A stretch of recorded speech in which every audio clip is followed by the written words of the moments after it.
everybody, and welcome back to the Mukbang Entertainment Headquarters. I've been ripping and running all day today. It's been busy, busy, busy. But I think everybody understands that. So today we're going to be eating 12 rolled tacos. I don't think I'm going to eat them all, but that's what we're doing. We got some nacho cheese here. We got some jalapenos, and we got some pinto de gallo. Now, let's see. I think we're good. I'm trying to think, is there anything else I need? We also got my cup, my favorite big old mug here, and we got some raspberry blue Fago raspberry blueberry soda. So let's pour the soda.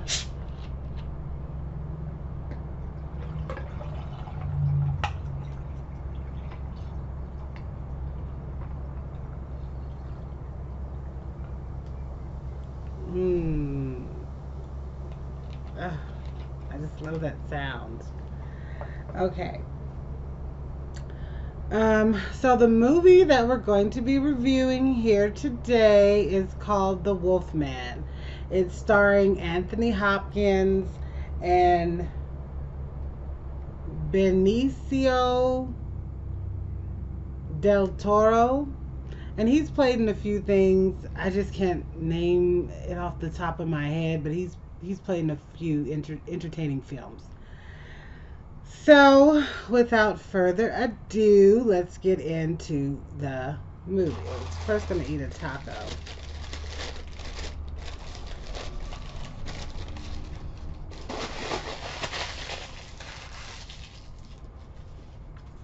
Okay, so I think I'm gonna put a little pinto de gallo in here.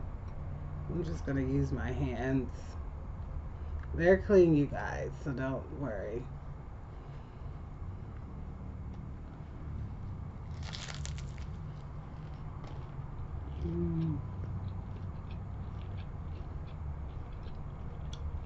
Very good.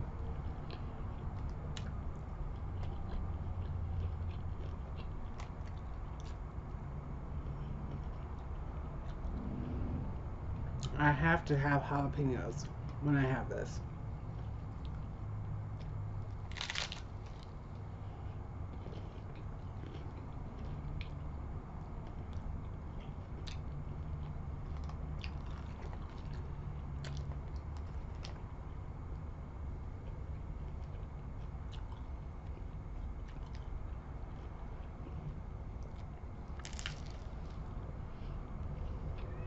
So, the movie starts off, a man's walking in the forest, and he's running all of a sudden. And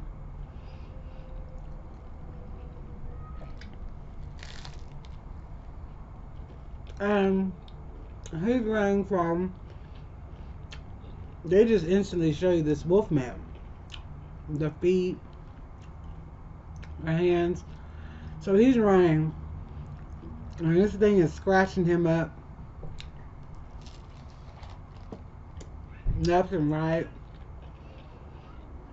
And it's tearing him up. I'm sorry, guys. So,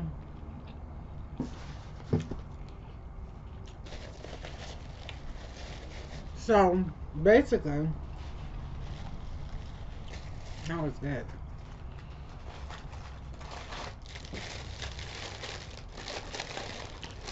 Basically, the man gets killed. He runs away, he's running, and they kill him. So, then it fast forwards to a man who is an actor. He was, acting in theater, and I think he's acting to Macbeth. I believe that's what he's doing. We're gonna try some cheese. Oh my god, this is so messy.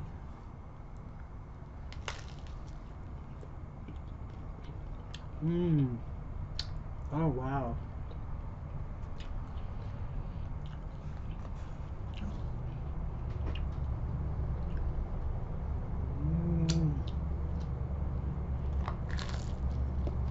Mm.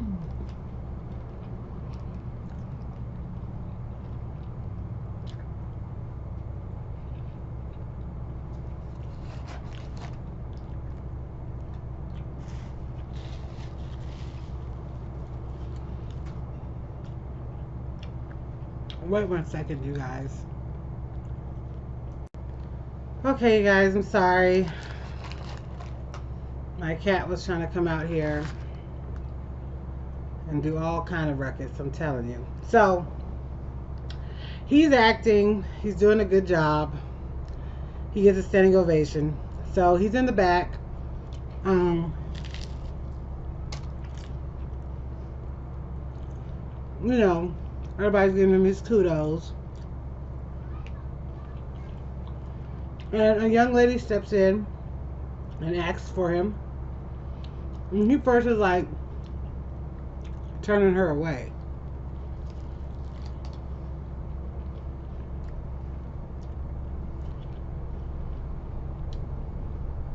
It's nacho cheese. It's great. I was wondering if it'd be good, but it is. So she says, "I'm here for your brother. I'm your brother's fiance." So you come to find very quickly that the man in the beginning of the movie was his brother who got killed. And she's asking him to come home, to find out who did this to him. He really doesn't want to go home. You can tell by what he says. He basically is saying to the lady that I haven't been home in years. So I'm not really eager to go back home. Excuse me, guys.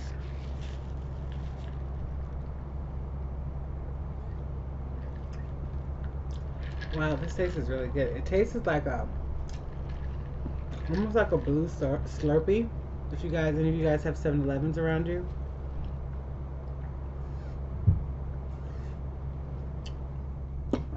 But it's good. So, he finally thinks about it. And he thinks about, what could have happened to his brother. And so he decides, you know what, I'm going to go back home. So he's riding back home, and there's an older man in the carriage with him. This is back in the day when they still had horses and carriages.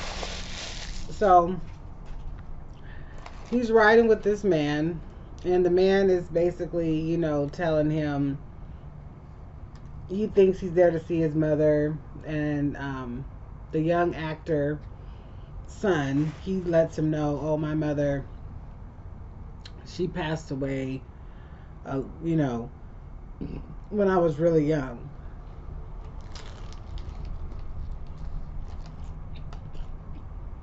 He tells the older gentleman where he's going, which is to his father's house, and he tells him the location of the place. The man offers him a sword, but it looks like a cane, but those canes that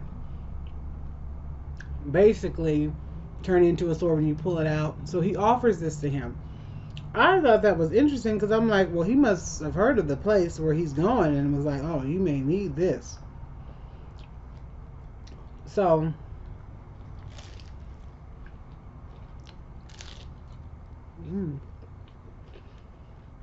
so he says no thank you to the gift. But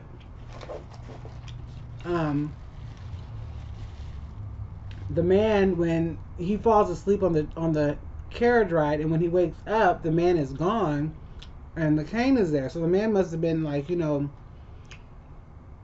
insistent that he have this.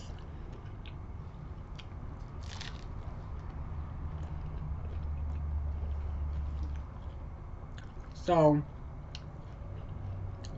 basically he gets off the carriage, he gets home, and his dad is kind of welcoming but Not that welcoming thought, oh, your prodigal son returns. Because he hadn't seen his son in a long time. He said, I wondered what you looked like. So it must have been a minute.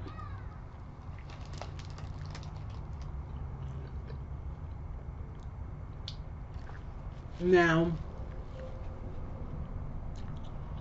the dad is Anthony Hopkins. The son is the other gentleman I told you his name. And so basically, he welcomes his son somewhat. So he decides to go see where his brother was buried. Brother is highly jacked up. The man told him he may not want to look at it, but he wanted to see.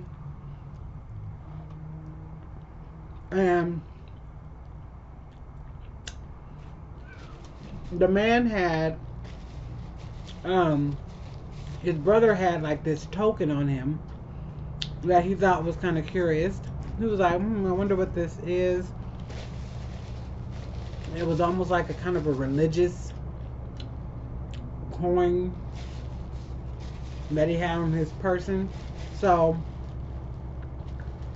he decides, he knew where it came from. It came from the gypsy people. So he asked the gypsy lady about it. The gypsy lady's like, basically letting him know that it's a medallion that your brother asked for, and it's supposed to protect from certain evils.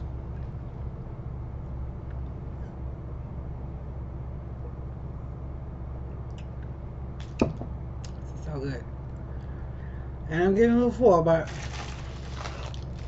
I'll have another. So he finds out what that medallion is for. And so he's like, okay. So then later on, later on in the film,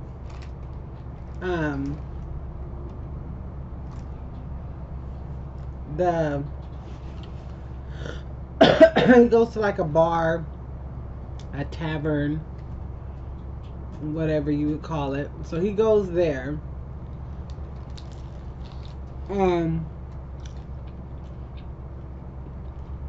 Everybody in the tavern is trying to talk about basically what happened, the murder of his brother, and they're talking about, gossiping about who they think might have did it. And a lot of people in there are talking about it's the gypsies. And then one man starts talking about a specific gypsy, which is his family. They're talking about his father and mother, and obviously they come to find his mother was a gypsy. And they were basically saying, oh, she's a whore. Basically implying that all gypsy women are loose. And, that's probably some gypsy voodoo, something to do with the family, which is what happened to the son. He, of course, gets very upset, very offended.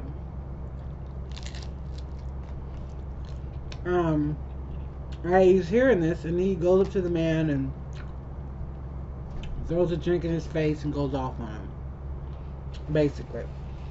So after that, he goes to his house, and he goes to the gypsy to ask her some questions. While he's there, an attack breaks out by none other than this wolf creature. So the Wolfman's out there. He's attacking people left and right, going crazy. And in the midst of him trying to save this child, who's like running away because the child is scared,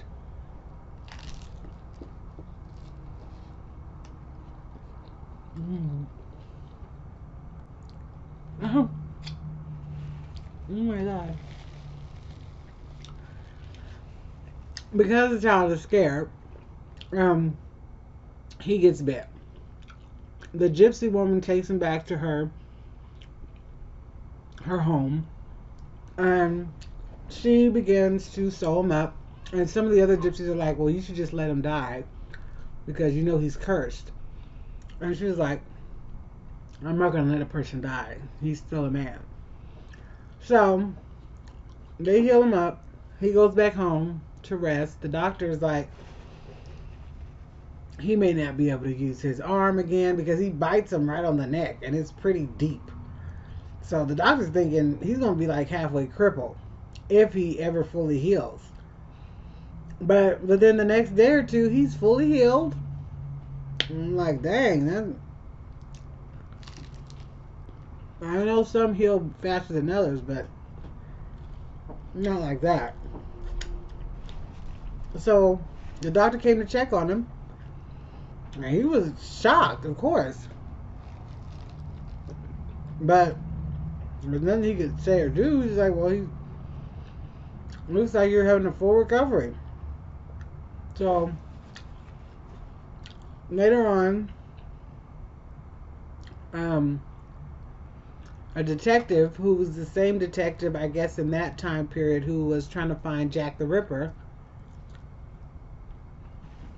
he comes to the house to ask him a few questions because everyone else who experienced this creature, I guess, was killed except him. So, he's over there asking him some questions. First, the dad didn't want him to talk to him at all, but if someone's like, "I'll talk to him," so he asked him some questions. He was like, "I hear that your wound heals quite unnaturally, like a very rapid pace." And he was implying that, he was kind of implying that he was accusing the son of this crime of whoever was running around the gypsies' camp killing folk. And he was kind of trying to accuse the son of this because he was like, you're an actor and you also had a history of being in a mental institution. I guess when he was young, his father put him in a mental institution. So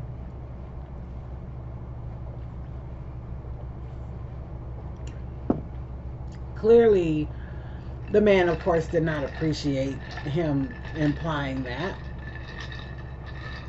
But that's what he implied.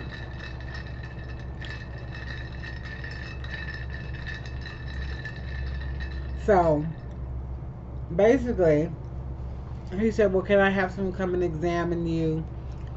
Um, to see what's going on with you, to investigate." And he said, "Sure, you can bring someone by." But they left on a bad note because when he started implying about his mental health and all that, that just like rubbed him the wrong way, which I totally understand. I was like, well, okay, if you're trying to get answers, why are you insulting someone? I mean, that's just so dumb to me. But some people do that. They don't get it. Excuse me. So he agrees to let them come see him, and then like the next day, like at the crack of dawn, the whole town village, well, at least like, the sheriff, the priest, important men, of the town, they're at his door trying to basically drag him out of his home and bring him in, and they're like basically trying to act like he's the devil. And the dad comes out and is basically, he's got his son's back and is basically said that his servant is up on the roof ready to kill anyone that gets any inches close to him, and he's an excellent shot. And the dad also threw a few shots himself with his gun, and the men believed him and they left. And the dad was like, "There's no one here, there's no one on the roof, you're not the only one that can act in the family." So there was like a little bit of a bonding moment there that I was like, oh, okay, he still cares for his son. But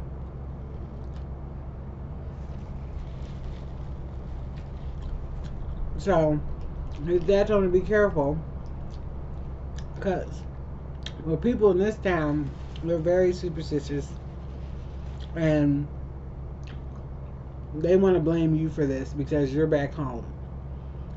So after that, there's another attack that happens. And this time when the attack happens, his dad decides he's going to throw his son in the insane asylum. And I think his dad did this to protect his son, but also protect his own interests. And you'll see what I'm saying as I tell you what happened after that. So basically, the son is in an insane asylum now. And the son, he's already turned into a werewolf and done a few attacks, but he doesn't know exactly what's happening to him because after he got bit, he started to have all these senses and he was able to hear better, see better. Basically, he turned into a dog with all those senses. And so, while he's in the asylum, his dad comes to visit him and basically admits that he's the other werewolf. And not only that, but his mother that passed away that he thought killed herself, his dad actually killed her while he was a wolf.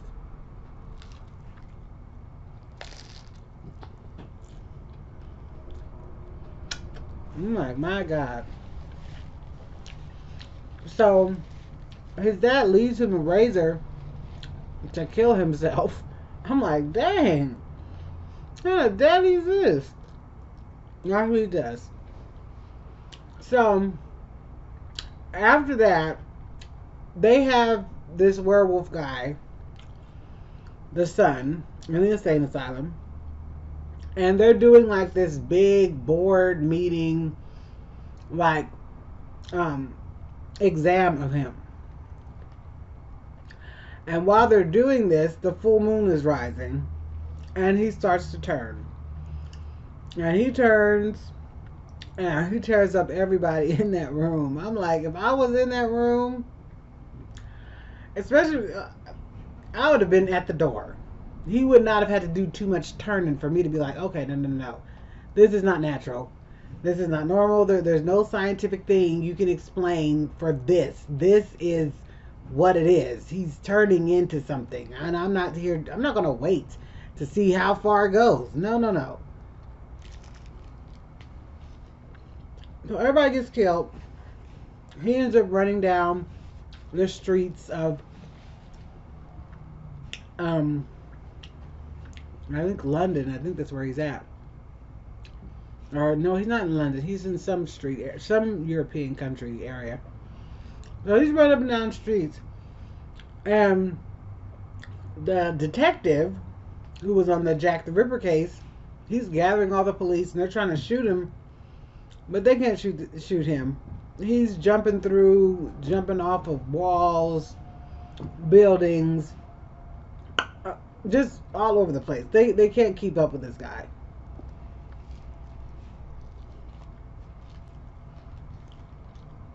So he escapes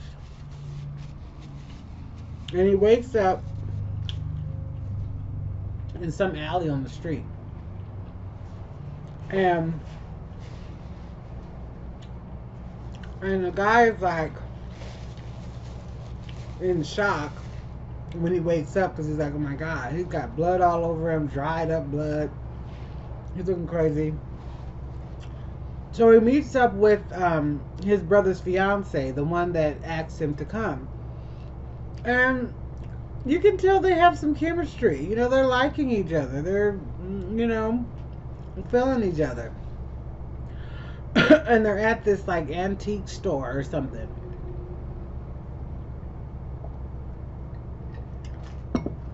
And so that happens. And then the detective comes to the woman and basically is like, you know where he is? And she's like, I don't know. So she's basically covering for him, which I feel her because it seemed like they were already ready to accuse him without any real evidence at all. Even though he did do the killing of all those doctors and scientists in that room, but it's kind of like one of those things that you kind of feel bad for him, I guess. So,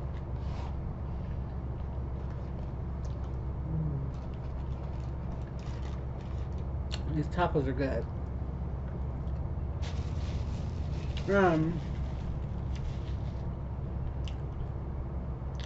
so basically, the son heads back to the house. So this is gonna be on by Donkey Kong. Okay. After his daddy told him that he killed his mama, and all this time, he's been truly traumatized by seeing his mother dead.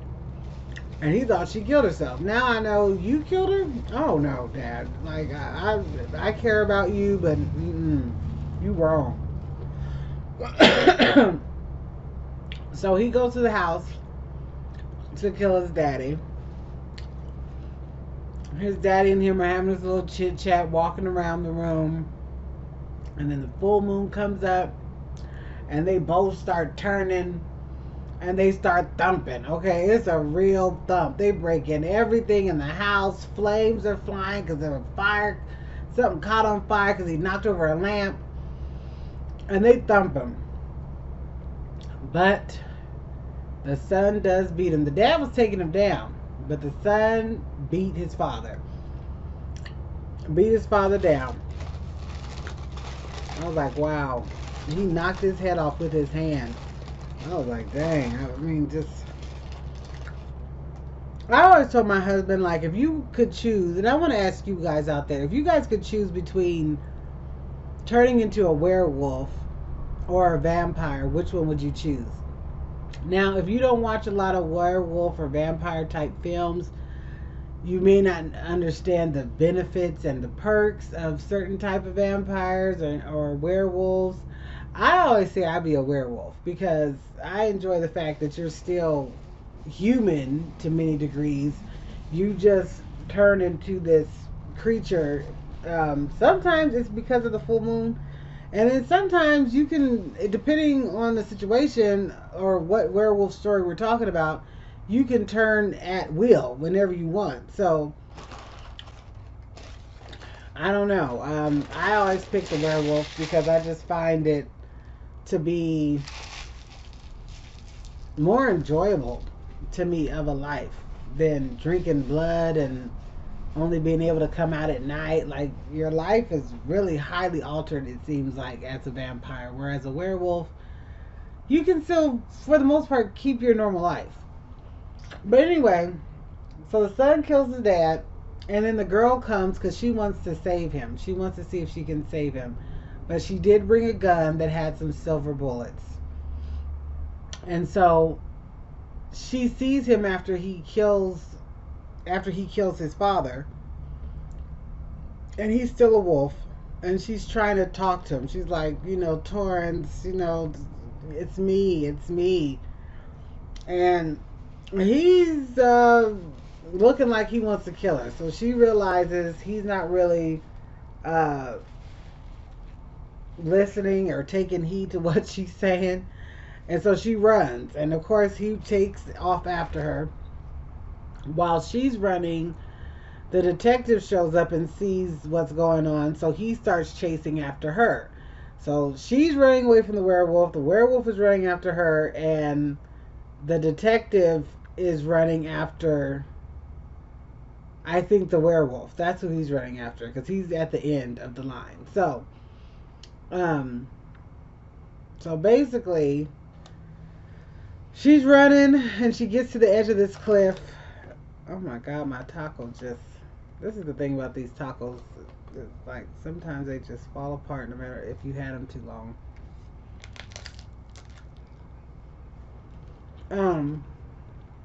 So she's at the edge of the cliff, and he's right there, and she's trying to talk him into reality. And he's on top of her because she fell. And so if he wanted to, he could just take a chunk out of her face and that'd be it. But he seems like he's calming down. And he's realizing who she is. And he's calming it down. But then the detective comes up.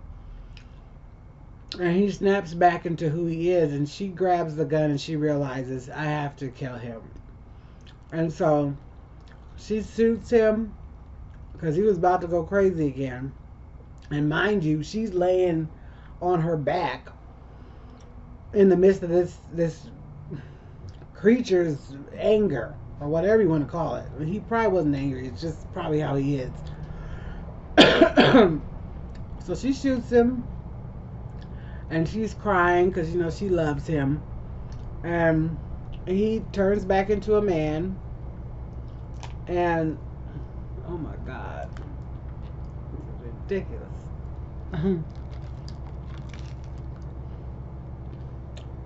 That's good though.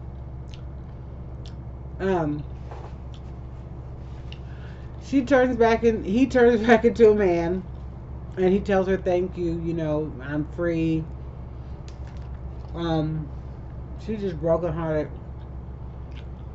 And the detective, while he was chasing down this werewolf, he got bit. So now that's how the movie ends, but basically we know now the detective is going to turn into a werewolf. The one that was chasing him down is about to turn into the exact thing he was chasing. And that's the way the movie ends. It's rated R. It's a great film. These are my types of movies. I love scary stuff. I love scary, suspense, horror, mystery type stuff. So if it's that kind of film, I'm going to watch it.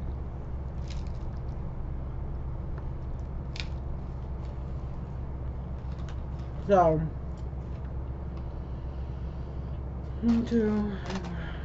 okay, so I ate 6 tacos. I just got this little piece left, and I will eat it. So that was in the movie. I thought it was great. I enjoyed it. I enjoyed this food. It was a good movie. From scale of 1 to 10, I give it probably a 9. I'm not going to go all the way and say 10 because I would have liked maybe a little extra of this or a little extra of that. But it was good. You got to see everything. Good graphics. Good action.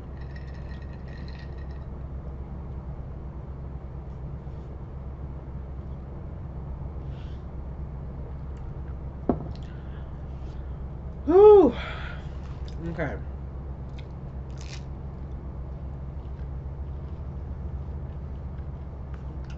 That piece of meat. What's the point of having a taco with no meat?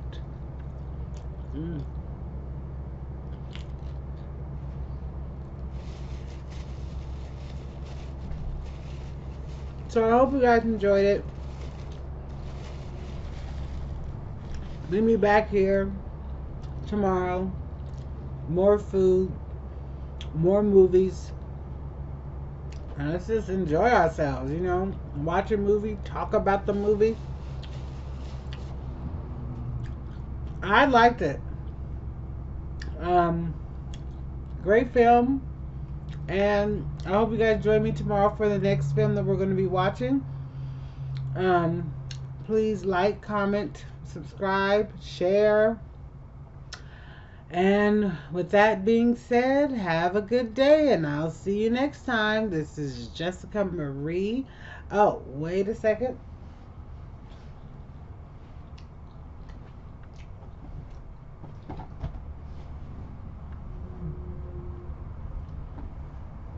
I'm looking for something, but touch up my lips.